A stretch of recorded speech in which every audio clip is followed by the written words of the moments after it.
किसान भाइयों नमस्कार। आज के इस वीडियो में आपके लिए लेकर आया हूं हरी खाद, ढैंचा या सनई की खेती से जुड़े कुछ महत्वपूर्ण जानकारी।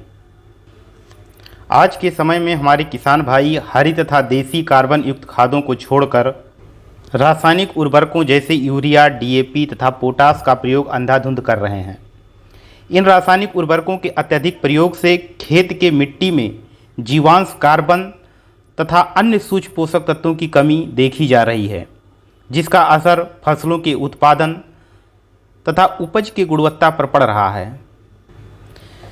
किसान भाइयों को बताना चाहूँगा कि यूरिया तथा डीएपी का प्रयोग करने से फसलों को केवल 1 या 2 पोषक तत्व ही उपलब्ध हो पाता है। जैसे आप 100 किलोग्राम यूरिया डालते हैं तो उसमें केवल 46 किलोग्राम नाइट्रोजन ही उपलब्ध हो पाएगा, और यदि 100 किलोग्राम डीएपी डालते हैं तो 18 किलोग्राम नाइट्रोजन और 46 किलोग्राम फास्फोरस ही मिलेगा, यानी 2 पोषक तत्व ही पौधों को उपलब्ध हो पाएगा।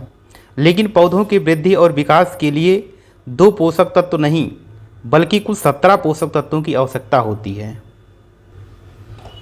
तो अब बात आती है कि आखिर ये 17 पोषक तत्व कैसे दें और हमें ये कहाँ से मिलेगा। तो हम किसान भाइयों को बताना चाहूँगा कि वह अपने खेत में ज़्यादा से ज़्यादा कार्बन युक्त खादों का प्रयोग करें, जैसे गोबर की खाद, कंपोस्ट खाद, वर्मी कंपोस्ट खाद, हरी खाद की फसल सनई या ढैंचा उगाएं, जिसके प्रयोग करने से मिट्टी में जीवांश, कार्बन के साथ साथ 17 पोषक तत्व भी उपलब्ध हो जाएंगे।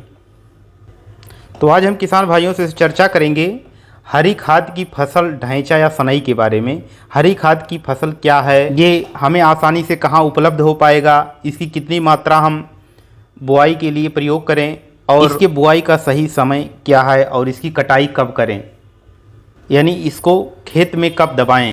हरी खाद जो है दलहनी फसलों जैसे ढैंचा, सनई, ग्वार, उड़द आदि को उनकी वानस्पतिक वृद्धि पूरी कर लेने पर मृदा उर्वरता बढ़ाने के लिए पुष्पावस्था यानी 45 से 50 दिन की अवस्था पर मिट्टी पलट हल से खेत की मिट्टी में दबाना ही हरी खाद कहलाता है।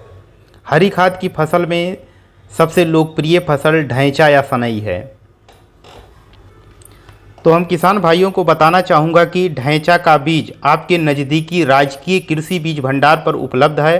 किसान भाई ढैंचे का बीज ला करके अपने खेत में उसकी बुआई करें। ढैंचे के बीज की बुआई का सही समय रबी मौसम की फसल की कटाई के बाद अप्रैल मई में करते हैं। हरी खाद की फसल के लिए सनई या ढैंचा की 40 से 50 किलोग्राम मात्रा प्रति हेक्टेयर बुआई के लिए प्रयोग करते हैं।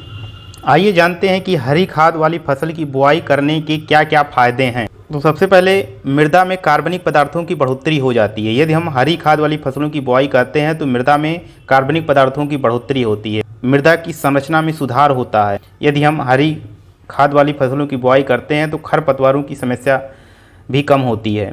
लाभदायक सूक्ष्म जीवों में बढ़ोतरी होती है, नाइट्रोजन स्थिरीकरण होता है, मृदा जल धारण क्षमता में बढ़ोतरी होती है, पोषक तत्वों को निचली सतह से ऊपर लाने में मदद करता है, और हरी खाद वाली फसलों की बुआई करने से मृदा में वायु संचार में बढ़ोतरी होती है। हम किसान भाइयों से अपील करते हैं कि वो अपने खेत में गेहूं की कटाई के बाद यानी रबी की फसल की कटाई के बाद हरी खाद वाली फसलों यानी ढैंचा की बुआई ज़्यादा से ज़्यादा करें। धन्यवाद।